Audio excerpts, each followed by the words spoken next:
అందరికీ నమస్కారం. Welcome take and politics. నమస్కారం గౌతమ్ గారు. నమస్తే అండి.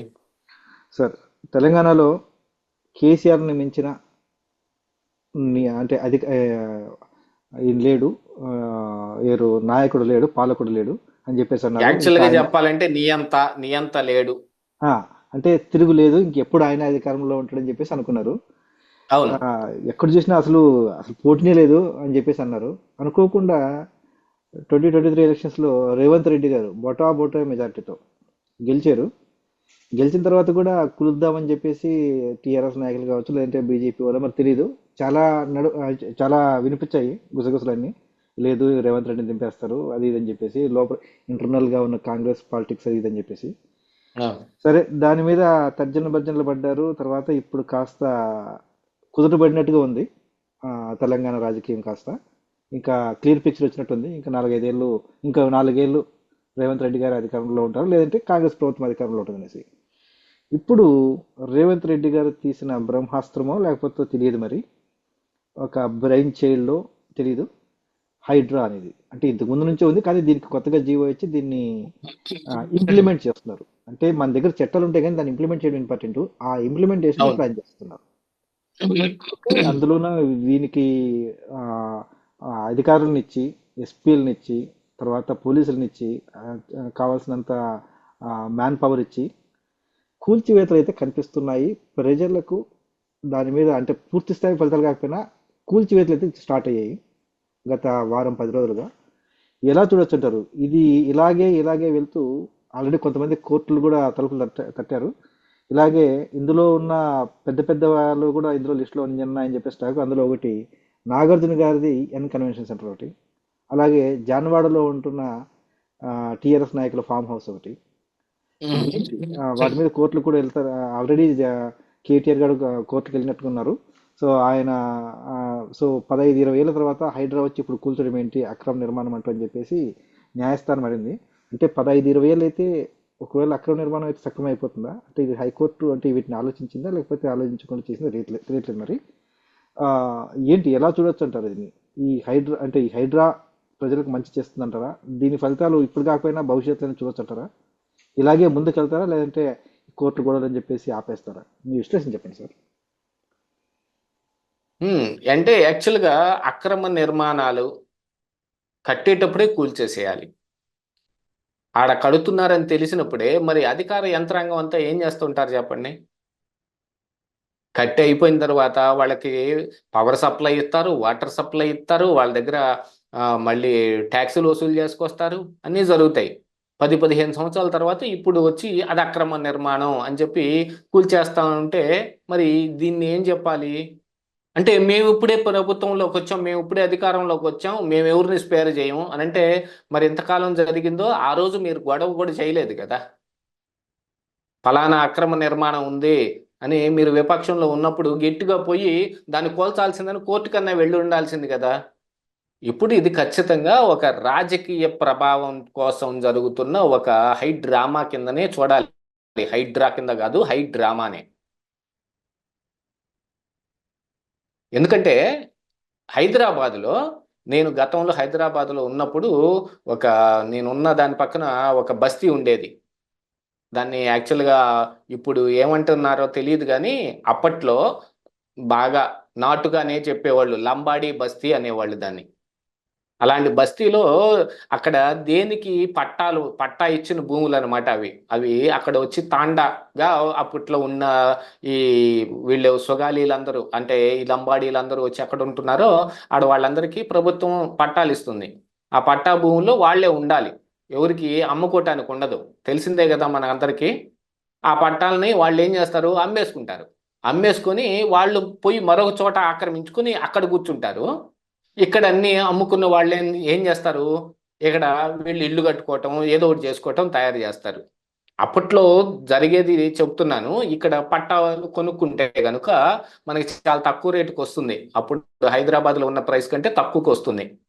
అందుకని అందరూ అక్కడ పట్టా భూములు కొనుక్కొని ఈ మున్సిపాలిటీలో ఉన్న అధికారులతోటి కొమ్మక్క అయిపోయి ఇక్కడ నిర్మాణం స్టార్ట్ చేస్తారు.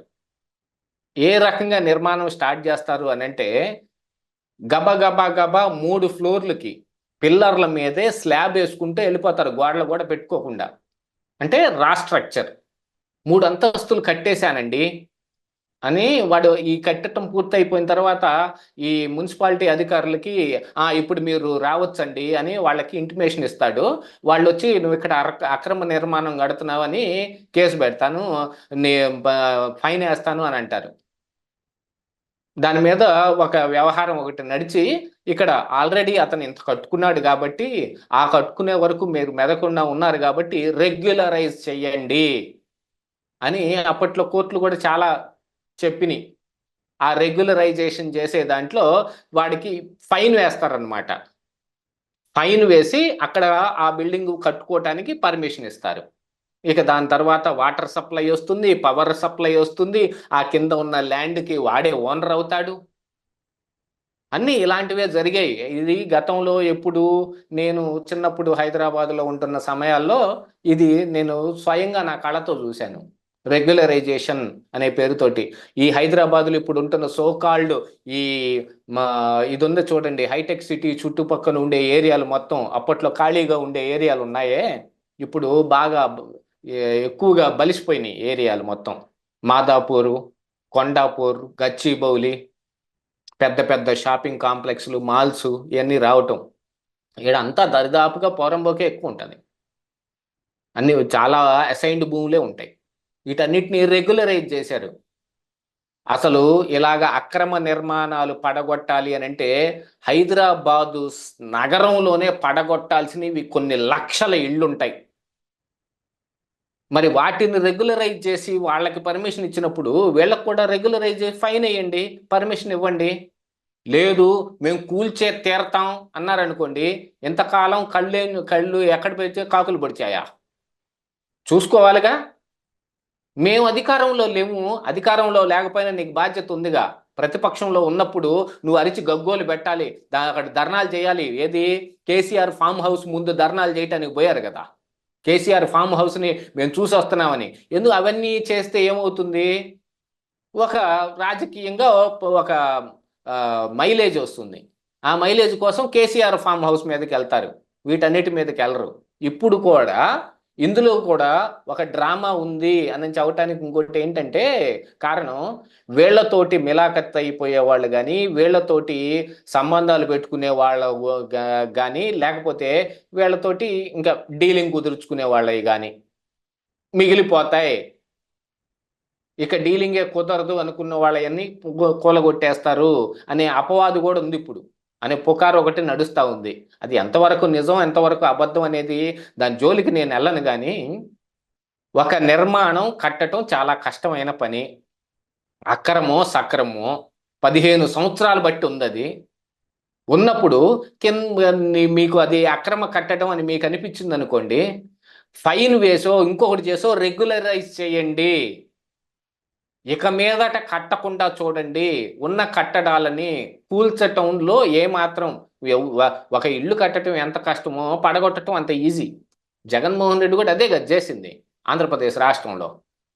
కరకట్ట మీద ఉన్నాయి మొత్తం లేపుతానని ప్రజావేదిక ఒక్కటి కూల్చాడు. 9 కోట్ల రూపాయలు రాష్ట్రానికి నష్టం. రాష్ట్రం సొమ్ము 9 కోట్ల రూపాయలు బూడిదలో పోసిన పన్నీరు అయిపోయింది. అక్కడ ఫర్నిచర్ కదిలించలేదు, ఏసీలు కదిలించలేదు, ఎట్టున్న దాన్ని అట్టా పడేసేసాడు. 9 కోట్లు నష్టం వచ్చేసింది.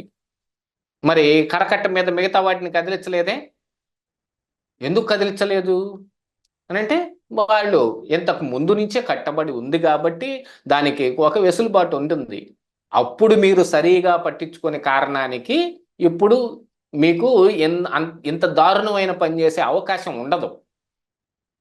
ఖచ్చితంగా రెగ్యులరైజ్ చేసి తీరాల్సిందే. ఈ భూమి రాష్ట్ర ప్రభుత్వాన్ని అని అన్నారనుకో, అసలు రాష్ట్ర ప్రభుత్వమే ప్రజలది కదా. మిమ్మల్ని సీఎం చేసి కూర్చోబెట్టడానికి ఓట్లేసింది ఆ ప్రజలు.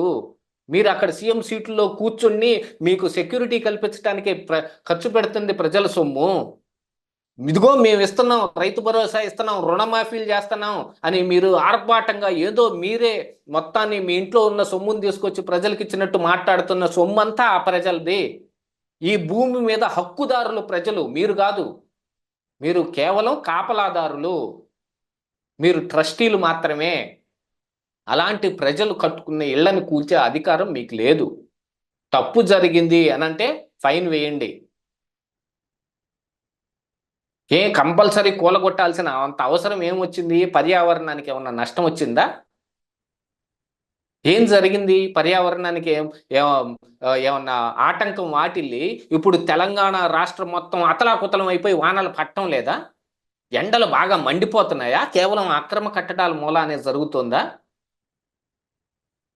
అంటే ఎందుకు ఇప్పుడే కూలగొట్టాల్సిన అవసరం వచ్చింది మీకు?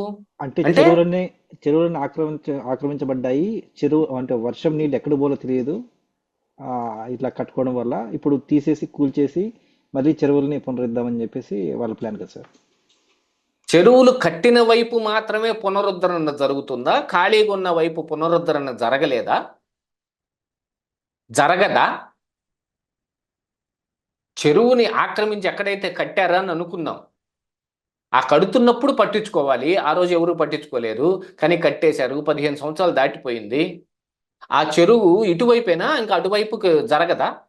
అటువైపున ఏమి మట్టి తవ్వాతి కాదా? చెరువును పునరుద్ధరించటం కుదిరే పని కాదా? అసలు ఉన్న చెరువుల్లో పూడికలు తీయకుండా పూడ్చేస్తున్నవి కొన్ని ఉన్నాయి. కేవలం రాజకీయ కారణాల కోసం పడగొడుతున్నవి ఇలాంటివి ఉన్నాయి. ఇదంతా కేవలం రాజకీయ పరంగా రావాల్సిన మైలేజ్ కోసం చేస్తున్నది కానీ వాళ్ళు ఏదో కొన్ని ఉద్దేశాలను లోపల పెట్టుకొని చేస్తున్నది కానీ జరుగుతుంది ఇక్కడ. అలాంటిది ఒక పెద్ద ఇది హైడ్రాని ఓ పెద్ద హైడ్రామాగా చూడాలి. రెగ్యులరైజేషన్ చేయగలిగిన పరిస్థితులు ఉన్నా కూడా కూలగొడుతున్నారు అని అంటే దాని వెనకున్న దురుద్దేశాలని అర్థం చేసుకోవాల్సిన అవసరం ఉంది. ఇది ప్రజలదే, ప్రజల సొమ్మే, ఆక్రమించుకొని కట్టుకున్నాడు. అలా కూలగొట్టుకుంటూ పోవాలంటే హైదరాబాద్లో కొన్ని లక్షల ఇళ్ళు కూలగొట్టాల్సిన అవసరం ఉంది. చూడండి, వెనక దస్తావేజులు మొత్తాన్ని ఏమేమి ఉన్నాయో తీసుకుంటా వస్తే చాలా చోట్ల బస్తీలు, హైదరాబాదులో ఎన్ని బస్తీలు ఉంటాయి చెప్పండి? ఆ బస్తీల్లో ఈ మొత్తం అసైన్డే, అవన్నీ పట్టాలు ఇచ్చిన భూములే. కానీ అందులో ఈ రోజున పెద్ద పెద్ద భవనాలు ఉన్నాయి అక్కడ. వాటన్నిటిని ఏం చేస్తాడు రేవంత్ రెడ్డి? ఆ రోజు రెగ్యులరైజ్ చేయలేదా? అలాగనే ఇవి కూడా రెగ్యులరైజ్ చేయొచ్చు. కానీ కూలగొడుతున్నాడు అని అంటే దాని వెనకమాల ఉద్దేశాలు వేరుంటాయి. ఇందులో పొలిటికల్ ఎజెండా మాత్రమే ఉంది. అది కేసీఆర్ది ఉందనో, కేటీఆర్ది ఉందనో, ఈ టిఆర్ఎస్ నాయకులు ఉన్నాయనో వాళ్ళు కూడా ఒక మైలేజ్ కోసం ప్రయత్నం చేస్తూ ఉన్నారు. ఈరోజు కేటీఆర్ మాట్లాడాడు, మేమే దగ్గరుండి కూలగొట్టిస్తామంటే నువ్వు ఎందుకు కూలగొట్టించేది? నీ హయాంలో నువ్వు కూలగొట్టలేదు కదా. ఆ రోజు మీరు పట్టించుకొని వాటన్నిటిని రెగ్యులరైజ్ కనుక చేసుంటే ఈరోజు రేవంత్ రెడ్డికి మాత్రం కూలగొట్టే అవకాశం ఎందుకు వస్తుంది? రాదు. ఆ రోజున వాళ్ళు చేయాల్సిన పని చేయలేదు. ఈరోజు అనవసరమైన పని రేవంత్ రెడ్డి చేస్తూ ఉన్నాడు. దానికి ఇంకా వాళ్ళు దీంట్లోంచి ఇంకా మళ్ళీ పొలిటికల్ మోటివేషన్స్ అన్నీ కూడా తీస్తున్నారు. మేము బీఆర్ఎస్ పార్టీ అంటే భారతీయ రాష్ట్ర సమితి మాత్రమే కాదు, భారతీయ రైతు సమితి కూడా మాదని కేటీఆర్ ఈరోజు చెబుతున్నాడు. కానీ ఆ రైతుల్నే ఎంత అన్యాయం చేశారో ఎవరికి తెలుసు? చాలా మాటలు మాట్లాడుతున్నాడు. రైతు రుణమాఫీ ఇవ్వలేదు, అది చేయలేదు, ఇది జరగలేదు, మొత్తం వాళ్ళకే దోచిపెట్టుకుంటున్నాడనే మాటలు కేటీఆర్ ఈరోజు మాట్లాడుతూ ఉన్నాడు. భారతీయ రైతు సమాఖ్య కూడానంట వాళ్ళది. ఏ రైతును పట్టించుకున్నాడు? ఎంతమంది ఆత్మహత్యలు చేసుకోలేదు తెలంగాణలో రైతులు? పంటలు నష్టపోయి కావచ్చు, అప్పుల పాలై కావచ్చు. ఇస్తానన్న డబుల్ బెడ్రూమ్ ఇల్లు ఏమైనాయో తెలియదు. కట్టిక అబద్ధం చెప్పాడు కేటీఆర్. జర్నలిస్టులు అందరినీ ఎదురు కూర్చోబెట్టుకొని అందరికి ఇచ్చేసాం, పోయి అందరు ఉంటున్నారు, ఎక్కడున్నావా నువ్వు, ఏ పత్రిక నీది, పక్క పో అని నోటికి వచ్చినట్టు మాట్లాడాడు. ఆ మాటల కంటే కూడా చేతలు ఏదైనా చేసి వీటన్నిటిని సరిగా ప్రాసెస్ ప్రకారం రెగ్యులరైజ్ చేయాల్సింది చేయలేదు. ఈ రోజున రేవంత్ రెడ్డికి ఈ అవకాశం దొరికింది. అంతా పొలిటికల్ మోటివేటెడ్ అజెండాలే తప్ప ఇక్కడ ఎవరికి వారే యమునా తీరే, అలా ఉంది పరిస్థితి ఇక్కడ. ధన్యవాదాలు సార్. మీరు చెప్పినట్టు రాజకీయ నాయకుల హైడ్రామా లాగానే చూడొచ్చో మరి, లేదంటే నిజంగానే దీని మీద చిత్తశుద్ధి ఉందో లేదో అని చెప్పేసి చూడాలి మరి, ఎందుకంటే ఖచ్చితంగా పెద్ద పెద్ద వాళ్ళ వాళ్ళు కూడా ఇన్వాల్వ్మెంట్ అయి ఉంటుంది కదా. ఇందులో చాలామంది కోట్ల తరపులు చదువుతారు. సో ఒకవేళ అది వాళ్ళకి సక్రమమే అని చెప్పేసి తేలి కూల్ చేసి ఉంటే మరి వాటికి తిరిగి ఆ, ఇది వాళ్ళకి ఫైన్ కట్టించాలి కదా. సో మరి ఇవన్నీ ఎలా ఉంటాయో తెలియదు మరి. చూడాలి మరి, రాజకీయ నాయకుల హైడ్రామాగానే చూడాలా, లేదంటే నిజంగానే ఇది ఒక అద్భుతమైన ఆ, పథకంగా నడుస్తుందో చూడాలి, అద్భుతమైన స్కీమ్గా నడుస్తుందో చూడాలి మరి. ధన్యవాదాలు సార్.